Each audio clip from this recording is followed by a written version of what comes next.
Hello, so today I'm going to be reviewing this thing, and this is a Chinese rip-off of what is called a DBAL-PL, so you can probably see on there it says that. So this isn't one of the real American ones, this is basically a Chinese rip-off of it, but you know, exactly copies all the features, and it's pretty damn impressive, so thanks for Hype for sending it me. So if you're familiar with, is it the PQ14? I've done a video on that before. This is basically the same as that, but more functions, a better unit, and in a smaller package. So a PQ14 would basically take up the entire size of that rail. This one takes up about probably half to 2/3 of it, and everything's easier to do with this one. So as you can see, it's a pretty small lightweight unit. I've got it mounted on the crossbow at the moment, but it will mount on anything with 20mm rails. Now the good thing of this, if you undo this screw, both the sides of the rails come off, so you can basically mount it to anything that's 20mm. Because the problem with some sort of, you know, things that go on rails is that you can't really open the rail bits that wide. So if you have to put it on something where you can't really slide it along the rail, say like with this crossbow, you wouldn't have enough room to slide it from the front or the back, at least not without taking bits of the crossbow off. With this one it's not a problem, so that would be good on certain rifles or, you know, handguns or whatever where you can't do that. So this essentially has 4 functions, or in a sense 5 functions. It's got a flashlight and a red laser, so they're the visible lights, and you can also strobe the flashlight.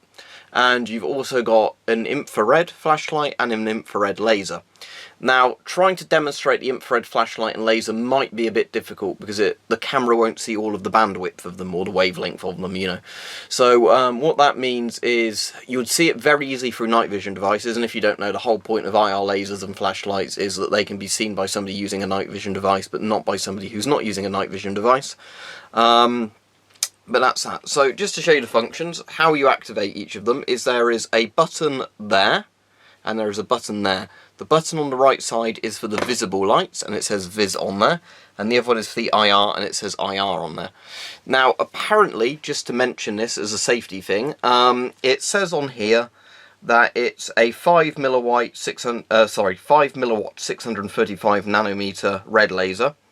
But it doesn't mention what the IR laser strength is, and apparently the dodgy thing with these is the Chinese ones have a stronger IR laser in them than the US ones do, so it's more likely to cause eye damage. And of course you can't see an IR laser with your eye, but that doesn't mean it can't burn your eyes, so that is something to bear in mind. Right, anyway, so to demonstrate the functions, obviously I'll hold it like this so you can see it there. I'll try and turn the camera in a bit as well so you can see it in like a first person mode.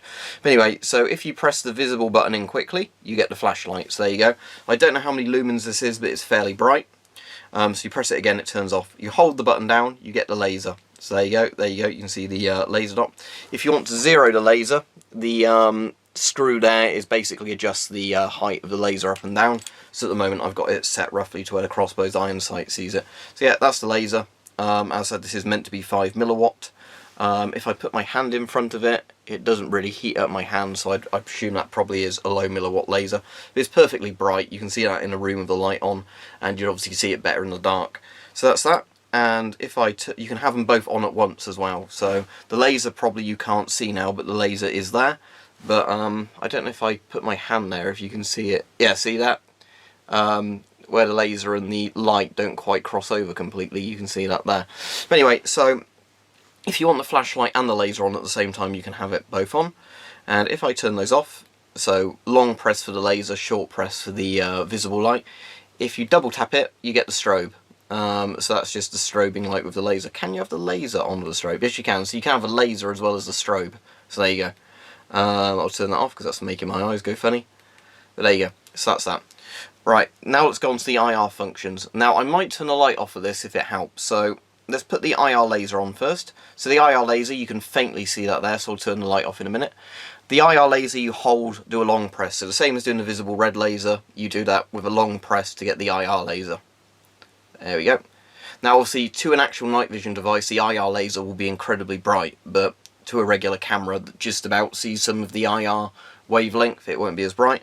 And if you short press, you get the IR flashlight, so you can see that just about there. If I do that there, you can see it's obviously on.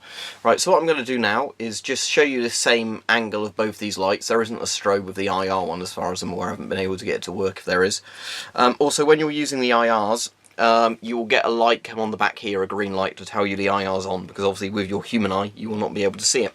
So let me just flick the lights off, and then I will show you what both the IRs look like with this camera with the light off, because they probably end up being a bit more visible in the dark. Right, at the moment I can't see anything on the camera's viewfinder, but luckily, because the buttons are quite easy to press on this one, I can turn them on. So this is the IR flashlight on, so that's a bit brighter than it was before. You can just about see my hand there, look, being lit up. But bear in mind, to a night vision device this will be a very bright IR flashlight. The problem is that a camera doesn't really see the entire IR wavelength, so as said, it's not gonna, you know, see it and then amplify it like a night vision device does, but you can at least see it actually works using this. Right, so that's that one. Now let's do the IR laser. Right, so there we go. So again, that looks fairly faint. As you can see, if I shine it directly at the camera, and I don't want to damage this camera because it's my expensive one, you can see that that is a proper laser if it's shining at the camera directly. But you have to almost have a direct hit to the camera to see it like a laser. And I'm not sure where that was. Just there we go. So yeah, that's that. If you hold them, can you have both on at once? And I don't think you can on this one. But as I said, it definitely works, and with a night vision device it works very well. The issue is it's just with a regular camera you won't see it very well, because you know, to the human eye it's invisible. You just see a dull red glow where it's coming out of the you know, like the actual laser sight. Whereas with you know, with the camcorder you can see it as a faint purple. When you look through a night vision, say you're looking through green night vision, as in like a Gen 1 or a Gen 2, it will look like a very bright green or white dot, essentially, depending on, you know, the colour of the phosphor screen on the night vision. But essentially it just looks like very, very bright light. People who are familiar with night vision, you know, will get this to work. Obviously this is good though, this unit, if you just want it for the visible torch and the visible laser. But obviously the IR stuff is useful. Anyway, some phones will actually see the IR laser and the IR torch better than the camcorder will, I think, just because some phones focus a bit more using IR. But anyway, let's turn the lights back on, and what I'll do now is show you what it looks like in a first person sort of view. Okay, so there's the crossbow, so you can see obviously it's regular iron sight there. So what I'm going to do is, obviously I don't shoot left-handed, but I'm going to do that for the sake of the video. So let's first turn on the flashlight. That's really obvious. Obviously you could strobe the flashlight if you wanted. There you go. And if you want the laser, long press, there you go, there's the laser. And as you can see, it's fairly close to the iron sight at the moment. Obviously, depending on the distance, affects the zeroing of the laser.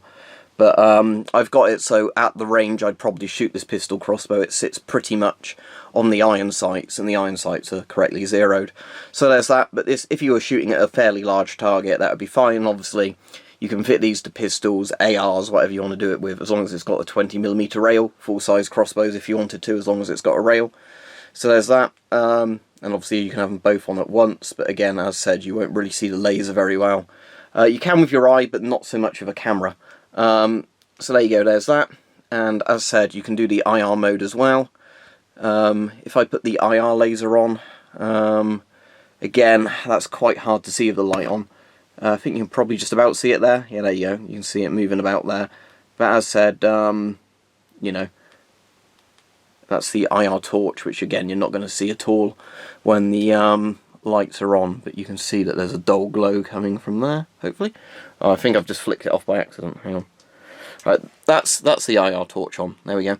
So to my human eye, that looks just like a red colour. To a camera, they always look purple IR lights that actually see colour. But there you go. So, near infrared, that is, as in infrared that's closer to the visible light spectrum than, like, thermal infrared is. But there you go. So, the right. So, obviously, I'm assuming the American ones are just as good, if not better, than the Chinese clone like this one. So, the DBAL-PL, Hype sent me this as a gift, so thank you to Hype. If you bought one of these, I think he managed to get them between about $30 and $50 when he originally bought them. But the link he found recently for them I think was about $70, so I'll put that on if people want it, but bear in mind you might be able to get them cheaper than this. But they are a very good thing. The actual American ones are closer to $1,000 when I looked, which does seem a lot for literally something that is 2 flashlights and 2 lasers. I I think the Chinese ones are much closer to the cost price of them. It really wouldn't surprise me, now I know this is going to probably offend a lot of companies, but I don't care. It really wouldn't surprise me if lots of this gear is literally made in the same factories, and it's just the officially branded ones that aren't like the copies, are just literally sold for 10 times the price, because the components in them are pretty much identical. You know, it's not like comparing a cheap flashlight to an expensive flashlight when all you really have is, you know, probably like a 100 lumen flashlight on there. Anyway, the battery compartment, if you want to open that, you'll see there that there's, on each side, there's two little, basically notches. So what you do, it's a bit difficult to demonstrate this while getting it in frame with the camera, but basically you hold those and you can flip it open, and it takes two, if I check the sizes, 16 340 batteries, so two 3.7 volt lithium ion cells. These are the ones that you can get which you can recharge, you know, with the multi-battery lithium chargers. If anybody's interested, I use a Trax VC4 and VC2 for charging my lithium batteries because they're very safe, good chargers. To close the component, you just hold the buttons down again, push that in, and it closes. So yeah, all in all, very impressed with this. If you're familiar with the size of a PEQ-14, this is basically the same thing but smaller. And the reason I like it more is simply just because the quality construction of it seems better. It's smaller, so you know, it's lighter, it takes up less room on whatever you're putting it on, which is always a good thing. And the thing I really like is it's really easy to remember what button presses you have to do to, you know, do the different functions, unlike a PEQ-14 where you have to twist the knob and then press the button in. And obviously if you're doing it in the dark, you're not really going to remember which buttons, you know, do which thing, as in, you know, how many turns of the knob to do each thing. I assume if you use it loads and loads and loads, you get used to it. But it's much easier remembering long press for laser, short press for visible light, as opposed to, you know, like an 8 setting sort of wheel that you turn around and then press the on-off button. And again, I like the fact that, I know the PEQ-14 does do this, but again, I like the fact that there's a visible green light on the back that's very easy to see to tell you if you've got the IR on or off. Is there one for the visible light? Oh yeah, so that comes on as well for the visible light, but obviously if you've got that on and you can't see a light on, it's because it's showing you that the IR lights are on. But yeah, thanks to Hype for sending it me. As I said, the PEQ-14 is really good for what it is. Sorry, not the PEQ-14, the DBAL-PL. As I said, you can buy the proper American one if you want to, or you can buy, you know, this Chinese copy that is less than a tenth of the price. So I probably would recommend that. As much as, you know, it's not good for stealing people's, like, copyrighted designs. Again, $1,000 for one of these just seems ludicrous, when, you know, all it literally is 2 laser sights and 2 flashlights.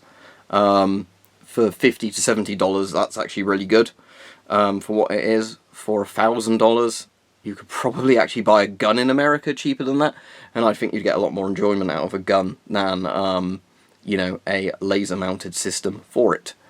Before I finish the video, if you're in America and you were using this for home defense, I imagine actually having the strobe on there, so let's just do that, double tap for the strobe with the laser, would actually be pretty good if you were using it on a gun, you know, to disorientate someone before you had to shoot them in a self-defense situation, of course. But, you know, my point is that, as I've said before, people laugh at it, but in the UK, a bright strobing flashlight is actually pretty useful if you didn't want to, you know, particularly hurt somebody, but you wanted to, you know, get away from them, stun them with the light, then maybe punch or kick them and run, in terms of a self-defense sort of thing, you know, or escaping, getting hurt.